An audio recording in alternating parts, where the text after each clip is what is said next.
네, 그러면 뉴욕 증시 자세한 마감 상황 김태수 기자와 전해드리도록 하겠습니다. 자, 그러면 기자님 만나볼게요. 안녕하세요. 네, 안녕하세요. 네, 자 다우지수의 견조한 오름세가 두드러졌던 하루였습니다. 자세하게 뉴욕 증시 마감 현황 전해주시죠.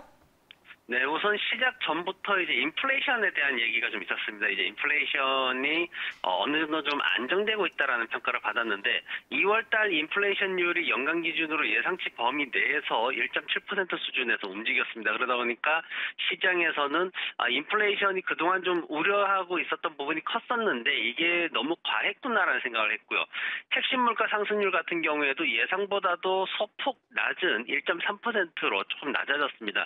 블룸버그 데이터가 집계했던 데이터와 거의 일치하는 수준이었고요. 그리고 소비자 인플레이션이 이렇게 상승한 게 대부분이 에너지 가격이 상승을 했다라는 그런 평가가 있었습니다. 에너지 가격이 상승한 게 절반 이상을 차지하고 있다. 이렇게 되면서 실질적으로는 레크레이션이라든가 아니면 의료, 자동차 보험 같은 가격이 상승을 주도하긴 했지만은 그래도 소비자들이 실질적으로 타격을 받을 만한 어떤 물가 상승은 전혀 일어나지 않았다. 2월 달에 이런 어떤 많은 우려가 있었음에도 불구하고 실질적인 데이터에서는 인플레이션에 대한 우려가 없었다. 이렇게 평가가 되면서 시장은 굉장히 또 큰 기대감을 형성을 하게 됐고 투자자들이 아침부터 매수세에 나서게 됐습니다.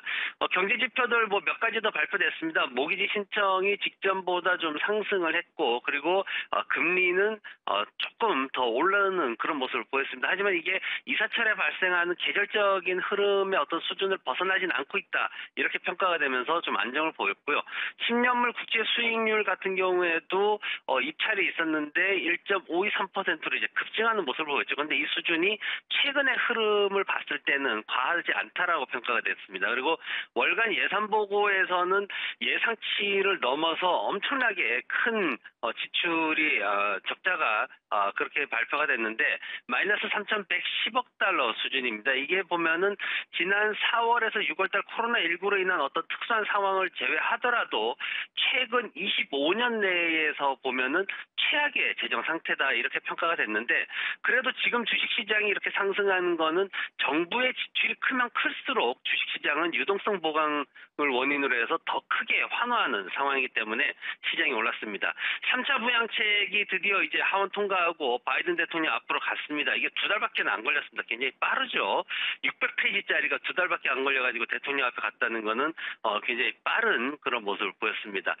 민주당에서 지금 220대 211로 그렇게 투표 결과가 나왔는데 최초 기대치보다는 못했기 때문에 장 종료 직전에 조금 수익 실현 물량도 나왔습니다. 그래서 이제 나스닥이 마이너스로 떨어지기도 했는데 어쨌든 미국인들에게는 향후 6개월간 재정적인 안정감을 더해 주었습니다. 네. 자, 업종별 현황을 좀 전해주셔야겠습니다. 에너지 업종의 상승이 또 돋보였죠? 네, 맞습니다. 오늘 에너지 업종이 좀 상승을 전반적으로 주도하는 모습이었는데 휘발유 수요에 대한 얘기가 있었습니다. 휘발유가 지난 3월 5일 기준으로 휘발유 재고량이 1,180만 톤이나 감소를 했는데요. 직전주에 이어가지고 계속해서 추가적으로 감소를 하고 있습니다.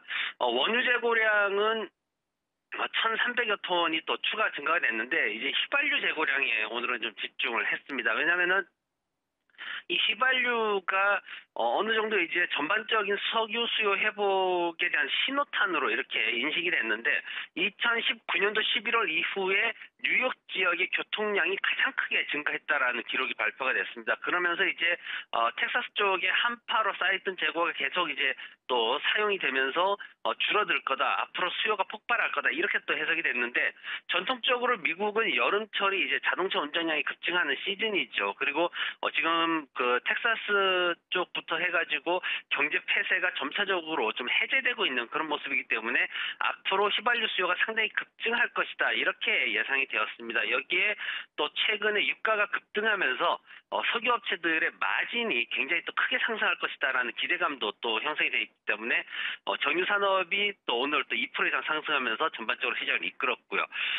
산업별로 보면은 손바뀜이 굉장히 빠르게 일어나고 있다라는 걸 볼 수 있습니다. 어제, 그제 하루하루가 완전히 다르게 나타나고 있는데 오늘 같은 경우에는 부동산 관리업체, 은행, 화학, 광산 어제 하락했던 하지만 그저께 상승했던 이 업종들이 우리 산업들이 다시 3% 내외 상승을 보였고요. 반면에 반도체나 하드웨어, 소프트웨어 같은 산업들은 약세를 보였습니다. 종목별로 보면은 아디다스가 온라인 매출이 53%나 급증했다는 소식에 오늘 6% 이상 상승하는 모습을 보였고요. 이 회사가 최근에 나이키하고 비교가 많이 되고 있습니다. 지금 보면은 아디다스 매출이 연평균 한 8에서 10%, 순이익이 16에서 18% 정도 증가할 거다라는 보고서가 나왔는데 나이키를 꺾을 수도 있지 않을까 하는 그런 전망들이 나오고 있어서 굉장히 오늘 호재가 됐습니다. 보잉에 대한 이슈도 있었는데 오늘 신규 주문이 취소 물량을 앞질렀다는 소식이 있었죠. 2월 달에 드디어 이제 신규 주문이 취소를 앞지른 건데 1년 조금 넘는 기간 동안 처음 발생했습니다. 그러면서 상승을 했고요. 게임스탑에 대한 이슈가 또 생겼습니다. 게임스탑이 오늘 또 주가가 많이 올랐는데 오늘 이 주가를 기준으로 봤을 때 소형주 중심의 러셀 2000 지수에서 가장 큰 비중을 갖는 주식이 되어버렸습니다. 근데 지금 오늘 하루만 보더라도 저가가 172불이었고 고가가 348불이었습니다. 100% 범위의 그 변동성을 보였기 때문에 굉장히 크게 움직이고 있습니다. 그래서 투자에 주의가 좀 요구가 되고 있는 그런 모습입니다. 네네. 자, 오는 12일에 이제 바이든 대통령이 부양책의 최종 서명을 앞두고 있고요. 이외에도 글로벌 주요 이벤트들 어떤 게 기다리고 있을까요? 그렇죠. 시장에서 이제 바이든 대통령이 사인을 하게 되면은 현금과 세금 공제 그리고 실업급여까지 가구당 한 1만 불 이상 한화로 따지면은 6개월 동안 1,150만 원 수준의 현금성 지원을 받을 수가 있는 그런 상황이죠. 인플레이션에 대한 우려보다 적어도 오늘 하루는 유동성에 대한 희망이 더 커지는 모습이었습니다. 경제지표 관련해서는 주간 신규 실업수당 신청 건수가 3만 건 정도 감소할 것으로 예상이 되고 있고요. 1월달 채용 공고가 소폭 감소할 전망인데 아직까지 이 채용 공고는 2018년도, 19년도 수준에는 미치지 못하는 그런 모습을 보이고 있습니다.